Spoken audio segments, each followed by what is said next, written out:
Hello Interloper here with the long-awaited guide on how to make holy powder, cure water, and rupees after the bazaar update. Today I will be showing you bazaar sniping, cure water to holy powder conversion tricks, enhancing for holy powder and cure water, events, and reaching out to fellows. These are all different methods that I use to make my holy powder and cure water, and that you can use too. They're all very easy, and I'll show you explanations, and not only that, I'll also show you footage from Rage of Bahamut to complement that. So the first method is bazaar sniping. Now, bazaar sniping sounds pretty strange, but what it is looking at the most recent listings and trying to find some great deals. The pros are you can get great deals. You save holy powder, cure waters, and rupees by finding these really good deals, but there are some cons. You have to be very quick. You got to take into account that there are multiple people doing this exact same thing at any given time. So you have to be quick with your fingers to get what you want. You also need to know a general knowledge of prices, so you don't overpay for anything by mistake. If you see a high rare card, for instance, what is one? A Pumpkin Lilith, let's say. You see a Pumpkin Lilith and it's really cheap. You want to buy it. So you buy it. And then you find out, okay, it's a treasure high rare. It's really not worth as much as you paid. That's going to be a bummer. Make sure that you know your prices. Also, you need holy powder, cure waters, and rupees to start with. You can't buy anything unless you have currency. So unless you have the currency to spend, you won't be able to buy anything through bazaar sniping. So here I'll show you a short little video on how to do this. So here I'm going to go to search, and on the first page here you see things that have just been placed on the bazaar, and it says preparing sale. You can't buy them yet because it usually takes a few seconds. So let's go to the second page. This is stuff that you can already buy. So I'm looking through here, nothing very spectacular, nothing that's super cheap. So I'm just going to look through this some more, check some other pages. Now this can be very time consuming because there aren't always deals.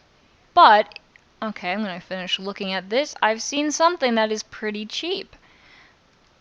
Look here, a high elf, which is a rare, and rares usually go for about 1 holy powder each. The general conversion rate from holy powder to cure water is 1 holy powder to 2 cure waters. So you can see here that this is 1 cure water. So in other words, you're getting this at about half price. So in other words, this would be a good deal if you need the card, that is. So that's how bazaar sniping works. And sometimes you can get some very good deals on cards that are worth a whole lot. But most of the time, you're just looking at a bunch of overpriced stuff, which is why it's very time consuming. Another way to make some money is cure water to holy powder conversions. Now, this might seem a little strange. How do you convert, and how will this make any profit whatsoever? Well, I'll explain that in a bit. You can turn cure water to holy powder with a profit through conversion rates. I'll show you how to do that in a little bit, but it's very, very easy to do. The cons are it can be a very slow process, and if you have nothing to sell or no cure water to begin with, nothing can be gained from this method. So you might be a little confused. What on earth do I mean by this? Well, let me take a peek here at this next video, and I'll show you what I mean. Oh, why is it starting from there? It's supposed to start from the beginning. So anyway, I'm going to go down here, and I have a lot of cards to sell. So I'm going to go to my list, and I'm going to find Sector. Okay, I want to sell this card. Let me first check the prices that I could sell it for. And I'm going to look around here. I'm looking for a holy powder price. There's 11 holy powder. Okay, well, let's see. 7 holy powder. Okay, that's more like it. That's pretty much going to be my price. There's 8. So now we have a better idea of how much this is worth. About 7 holy powder. So now I'm going to sell it. And this is where the conversion with a profit comes in. Instead of holy powder, I am going to sell for cure water. And we know that the general conversion rates for holy powder to cure water is 1 to 2. So if I was using those conversion rates, I would put it up for 14 cure water. But I'm not going to do that. I'm going to put it up for 20. Now the reason behind that is because a lot of people don't want their cure water. In general, holy powder is a lot more useful than cure water in the sense that a lot of people participate more in holy wars, but in addition to that, it's a lot more useful in the long run and harder to get by. It's the main currency for buying most things in Rage of Bahamut, so people are more willing to let go of their cure water. You can put it for a higher price, such as 20. So, later when I sell this cure water on the bazaar, I can sell this 20 for 10. I just made a 3 holy powder profit off of selling this. And I mean profit as in, instead of just selling it for 7 holy powder, I sold it for cure water and then converted it and made a profit of 3 in addition to the profit of 7 that I made just from selling the car on its own. Card. Kind of didn't put the D on that. You're not selling a car. Okay. Now, one thing to know about cure water to holy powder conversions is it can be a slow process. The reason behind this is, of course, there are multiple steps, but another reason is that sometimes cure water does not sell on the bazaar. And that's because most of the time cure water is needed during questing events. If a questing event is not going on at the moment, people will usually not buy cure water and not give you HP for it. So, it's best to put your cure water up on the bazaar during these questing events, especially during the first days of a questing event when people really, really are looking for cure water. Our next method is enhancing for holy powder and cure water. Now, this isn't an enhancing service, as you may have heard about, but rather using the bazaar to sell enhanced cards. Now the pros are, it requires a minimum amount of holy powder cure water to start with, because you're going to be buying something, a high rare, but there are many high rares now that are really cheap. Let's take Shield Angel for instance. It's a very, very popular card. A lot of people want it for their deck, but it's very cheap. So you can buy that to start out with. Now the cons are some cards sell faster than others. And some cards aren't desirable at all. But yeah, another pro is also you can use almost any high rare card. I say almost because there's certain undesirable ones, which is a con. But anyway, I'll show you how this works. And unfortunately, I do not have a fully enhanced card to show this with, but I'll give you a general summary. So I'm going to sell a fully enhanced card. I have a high rare, a Bloody Mistress, and okay, it's not fully enhanced, just pretend it is. I don't have any fully enhanced cards at the moment. But okay, let's pretend this is fully enhanced. And what I'm going to do is ask for a Bloody Mistress. Okay, so that's not really an even trade. It's my fully enhanced for a non-enhanced. That's where I add the cure water or the holy powder. So I would add about 5 holy powder. And there we go.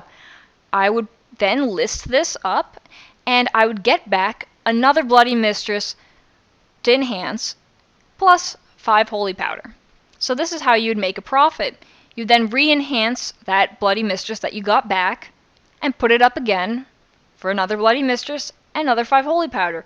So if you do this every day, you get 5 holy powder every day. It's pretty handy, and certain cards, of course, sell faster than others, do not, and I repeat, do not enhance treasure high rares. Treasure high rares are high rares that you get from completing treasure sets and events, and the reason why I say this is because a lot of people don't want them. They aren't very strong. They're not as strong as normal high rares. So if you sell an enhanced version, you usually will not get much more than a non-enhanced version. Maybe 2 holy powder more, but sometimes some of these are worth 2 holy powder to begin with. People aren't really going to spend 4 holy powder twice as much just for an enhanced version. So make sure you look for very cheap things, such as I believe there was like High Alchemist, Golem Master, a lot of man cards are really cheap. Shield Angel, of course, which is my preferred one because so many people want that card. So that's one other method. Then events. Events happen all the time in this game, and you can use that to your advantage. You can make a nice amount of Holy Powder, Cure Water, Rupees from fighting bosses, taking part in order events, and all this good stuff. There's new events all the time. So this is like an endless way to get some Holy Powder and Cure Water and Rupees. The cons, however, are there's always a temptation to use the spoils you get.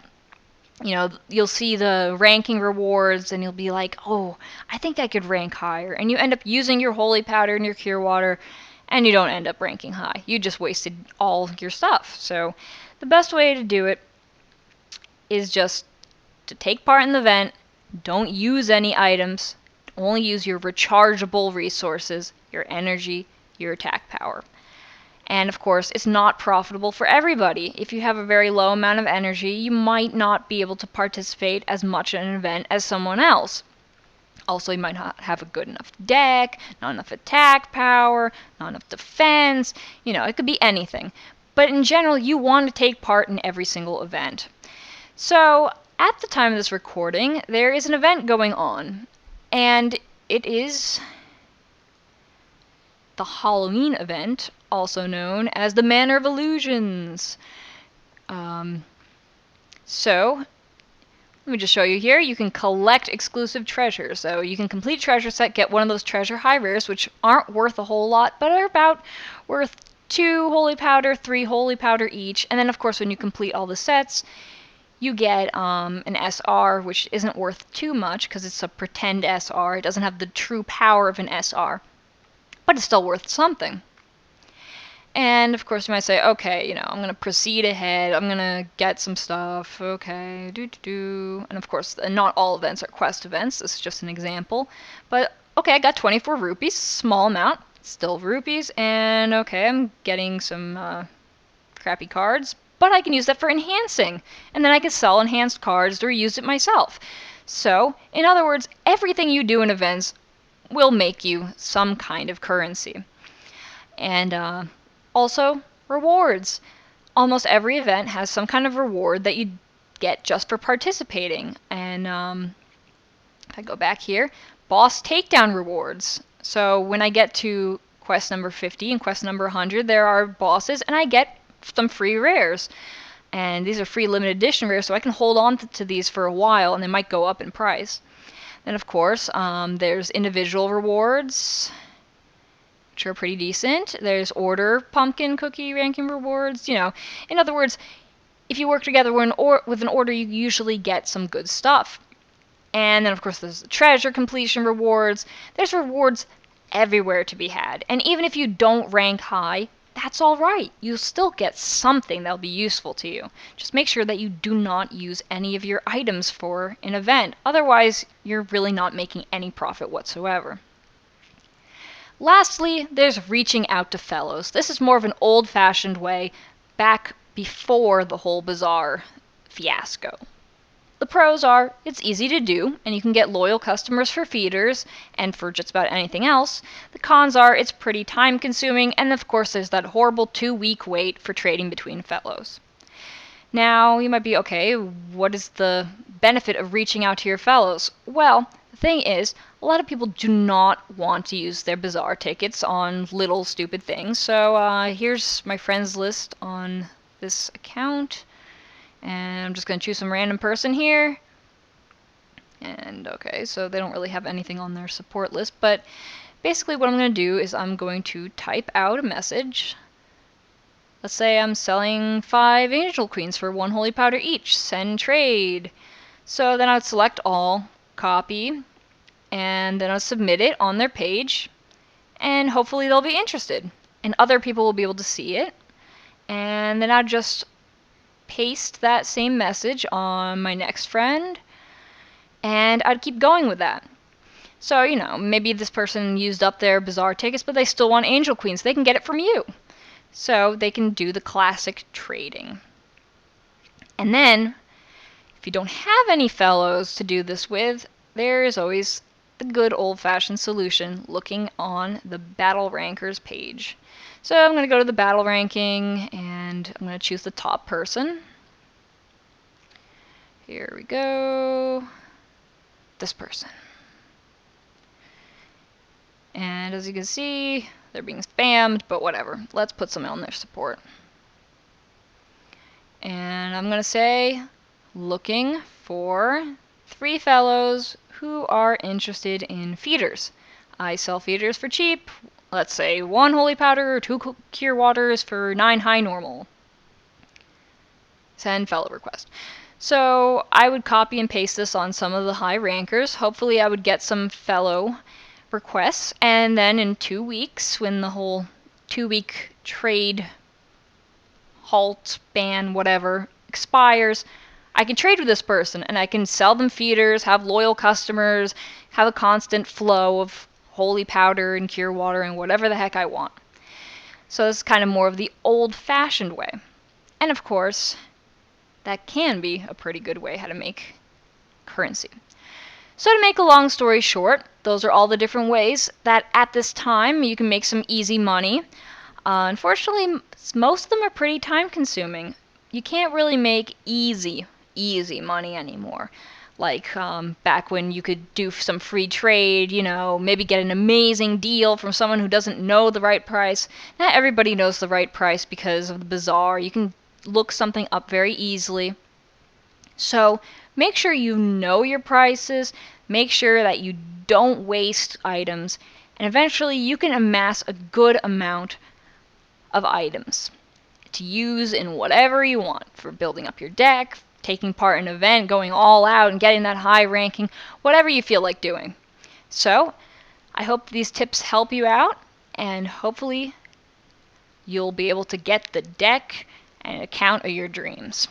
Until next time.